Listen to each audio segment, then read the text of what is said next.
बच्चों, हमारा आज का चैप्टर है अध्याय 15 हमारा पर्यावरण।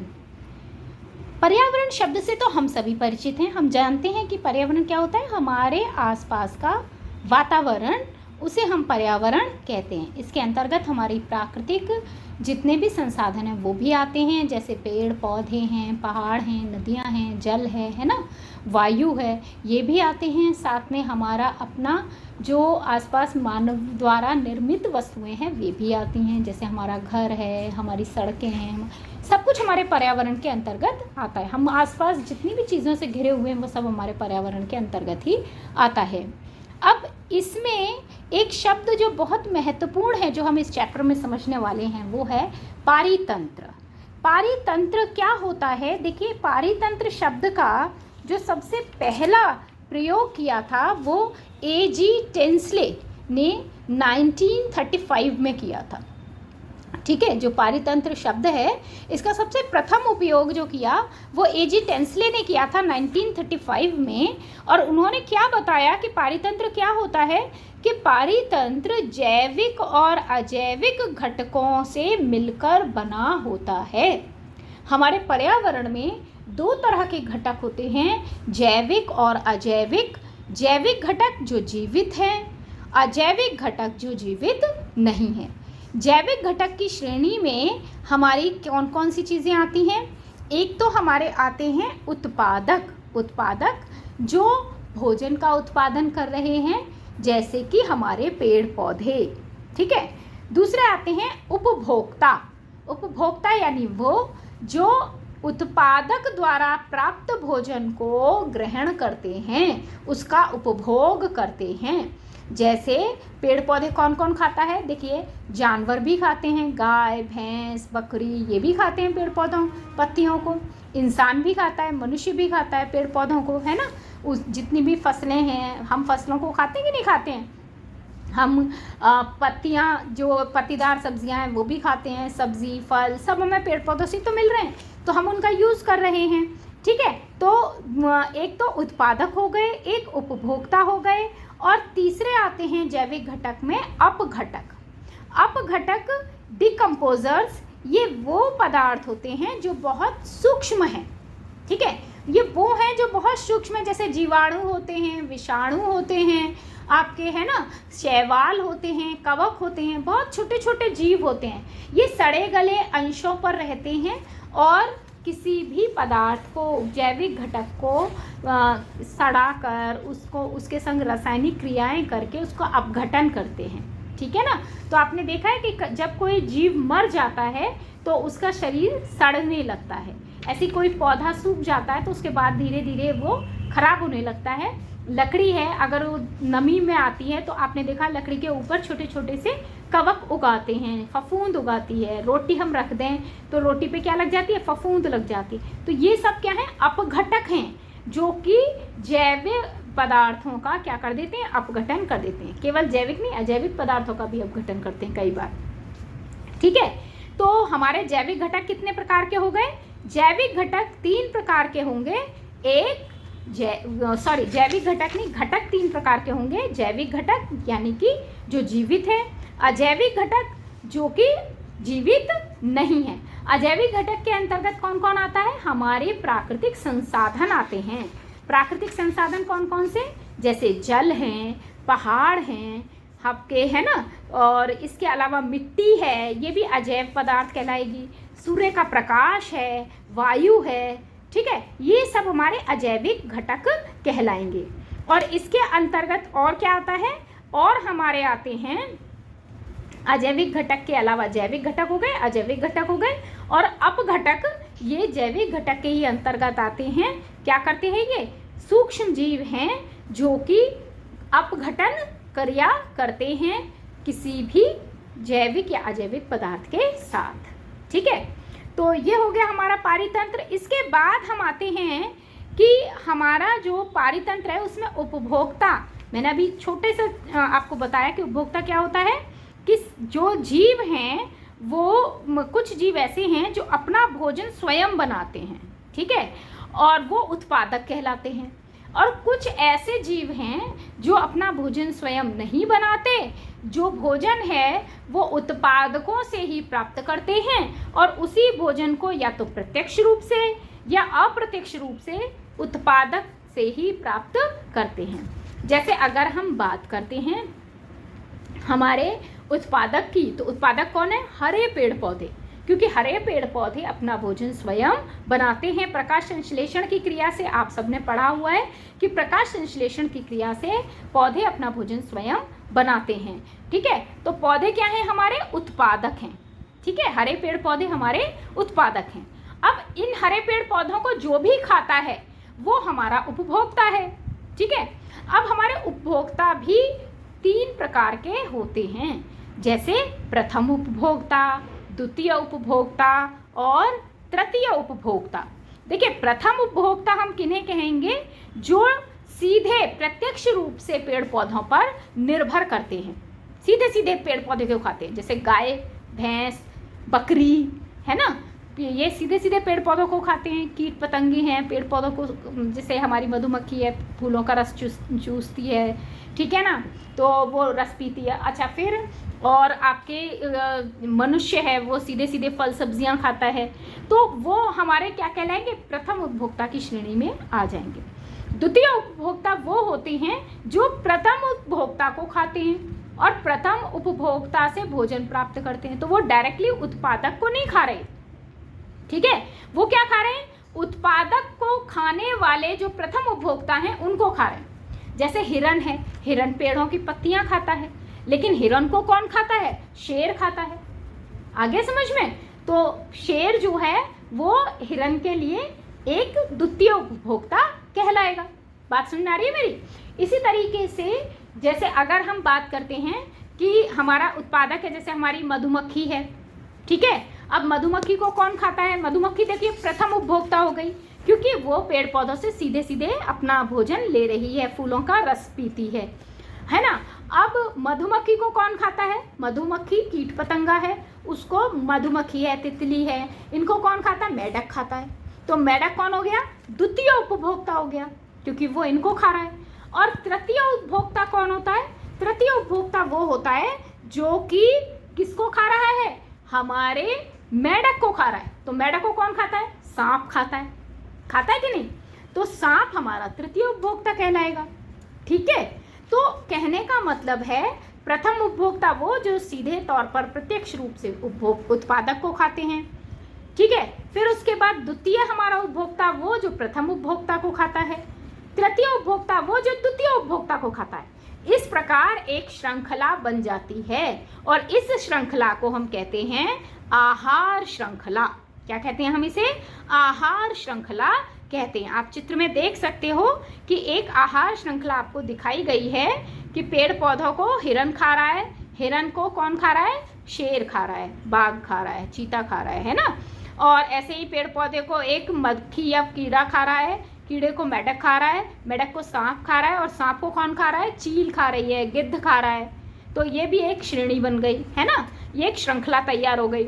ऐसे ही पेड़ पौधों को कौन खा रहे हैं? हमारे कीड़े खा रहे हैं, तो बिच्छू खा रहा है आपका, है ना, बिच्छू को उससे ऊपर का जीव खा रहा है आपके, है ना, जो तालाब में आपका मेढक के और जो दूसरे जीव जंतु होते हैं वो खा रहे हैं, और उनको ये मछली खा रही है, और उनको कौन खा रहा है?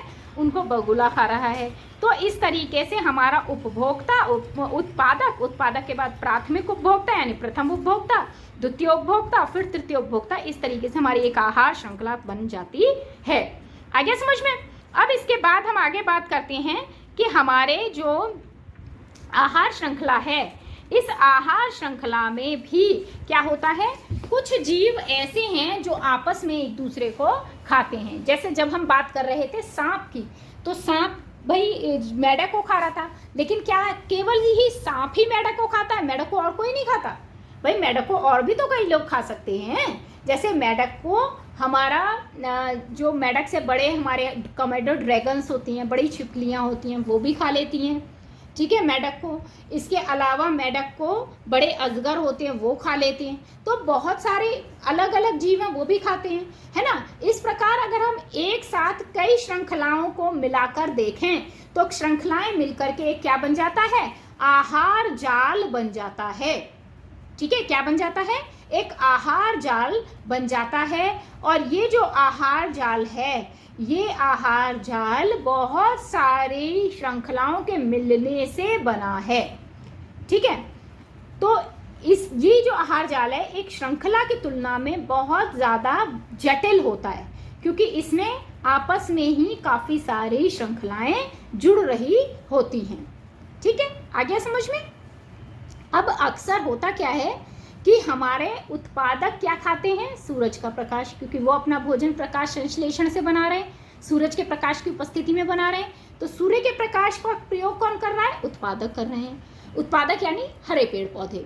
और उत्पादक को कौन खाएगा, उत्पादक को खाने वालों को हम क्या कहते हैं, शाकाहारी कहते हैं। उन्हें हम क्या कहते हैं, हर्बीवोरस शाकाहारी जीव कहते हैं। और इन शाकाहारी जीवों को जो भी खाएगा वो क्या कहलाएगा, मांसाहारी कहलाएगा।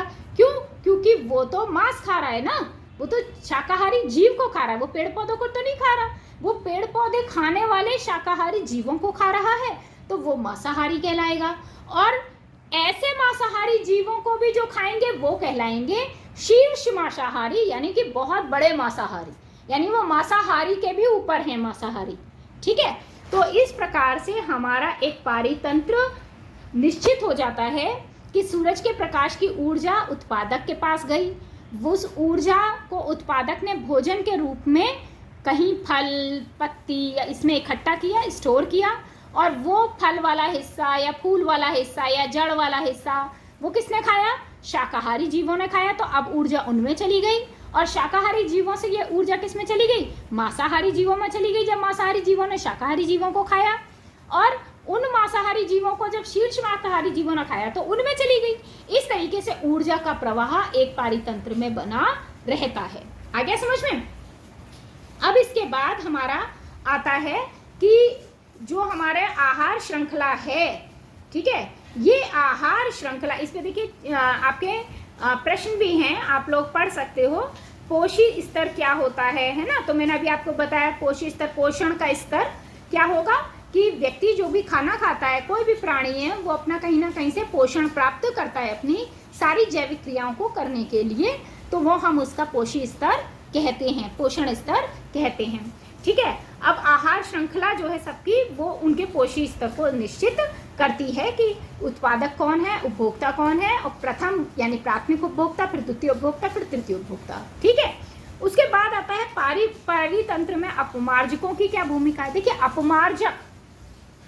अपमार्जक यानी कि हमारे जो विघटित करने वाले हैं, मैंने अभी बताया अपघटक है ना, ये कौन होते हैं, जो कि हमारे पारितंत्र में सड़े गले पदार्थों पर पैदा होते हैं और उनका भक्षण करते हैं, उनको खाते हैं। ठीक है, जैसे मैंने बताया था कि अगर कोई लकड़ी है वो नमी वाली जगह पे रखी हुई है, तो उसके ऊपर क्या उगाता है, एक कवक जैसा छोटा पौधा उगाता है, छतरी जैसा एक छोटा पौधा उगाता है, आपने देखा होगा, जिसको हम कुकुरमुत्ता या मशरूम कहते हैं। ठीक है, और ये उसी सड़ी हुई लकड़ी को खाकर बढ़ता है। ठीक, इसी प्रकार से अगर हम बात करें तो रोटी है, रोटी पे फफूंदी उगाती है, तो ये है ना। इसी तरीके से अपमार्जक, आपका जो मैंने कहा ना कि कोई भी जीव मर जाता है तो उसका शरीर सड़ने लगता है, क्योंकि उसके अंदर जो जीवाणु हैं, जो सूक्ष्म जीव हैं, विषाणु हैं, कीटाणु हैं, वो क्या करने लगते हैं, शैवाल हैं, कवक हैं, ये सब विघटन करने लगते हैं, उसको खाना शुरू कर देते हैं। अपमार्जक बहुत ज़रूरी हैं हमारे पारितंत्र में, क्योंकि ये जो भी हमारे सड़े गले पदार्थ हैं उनका क्या कर देते हैं, उनको ख़त्म करते हैं, पारितंत्र से उनका निस्तारण कर देते हैं, उनको ख़त्म कर देते हैं। तो एक तरह से ये सफाई का काम करते हैं। ठीक है, ऐसे ही अगर मैं बात करूं गिद्ध की, इनमें बहुत बढ़िया एग्जाम्पल है, गिद्ध है। गिद्ध क्योंकि सूक्ष्म जीव नहीं है, वो एक बड़ा पक्षी है, तो गिद्ध भी क्या खाता है, मृत जीवों को खाता है। अब अगर वो मृत जीवों को ना खाए तो वो मृत जीव ऐसे ही पड़े रहेंगे और पड़े पड़े सड़ गल जाएंगे, उनमें बीमारियां पैदा हो जाएंगी, सूक्ष्म जीव पैदा हो जाएंगे जिनसे बीमारियां फैलेंगी। लेकिन गिद्ध क्या करते हैं, अपमार्जक के रूप में इन सड़े गले जीवों को खाते हैं, इनके मृत शरीरों को खाते हैं और पारितंत्र को साफ रखते हैं। ठीक है, तो अपमार्जक बहुत ज़रूरी हैं हमारे पारितंत्र में। अब इसके बाद में आता है हमारा कि हमारे पर्यावरण में ओजोन परत क्या होती है। देखिए ओजोन परत क्या है कि ओजोन जो है बेटा वो ऑक्सीजन से मिलकर बनी है। ठीक है, ऑक्सीजन में कितने अणु होते हैं? 2, जबकि ओजोन में 3 परमाणु होते हैं। ऑक्सीजन में 2 परमाणु हैं, O2 होता है ना, तो ऑक्सीजन के एक अणु में 2 परमाणु होते हैं, जबकि ओजोन में 3 परमाणु होते हैं ऑक्सीजन के। ठीक है, 3 परमाणु होने की वजह से जब हमारी ये जो ओजोन है ये इसकी एक लेयर बनी हुई है हमारी पृथ्वी के ऊपर, वायुमंडल में इसकी एक परत बनी हुई है, जिसकी वजह से सूरज की जो हानिकारक किरणें हैं, पराबैंगनी किरणें हैं, वो अंदर प्रवेश नहीं कर पाती, हमारी पृथ्वी पर नहीं आ पाती और हमारे शरीर की रक्षा होती है। अगर पराबैंगनी किरणें हमारी पृथ्वी पर आएंगी तो क्या होगा, उससे बहुत तरह के रोग उत्पन्न हो सकते हैं, खासकर से त्वचा के संबंधी रोग, त्वचा का कैंसर आदि इससे ही होते हैं। तो पराबैंगनी किरणों को ये ओजोन परत आने से रोकती है। लेकिन हमारी ये जो ओजोन परत है, इस ओजोन परत में भी लगातार क्या हो रहा है, छेद हो रहा है। उसका रीज़न क्या है? उसका रीज़न ये है कि हम जो रेफ्रिजरेटर यूज़ करते हैं, हम जो एसी यूज़ करते हैं, एक गैस इनके अंदर से विशेष प्रकार की निकलती है जिसका नाम है CFC, क्लोरोफ्लोरोकार्बन। उस गैस का क्या नाम है? Chlorofluorocarbon, CFC gas. और ये जो CFC गैस है, ये गैस जब मुक्त होकर वायुमंडल में जाती है तो ये ओजोन से क्रिया कर लेती है।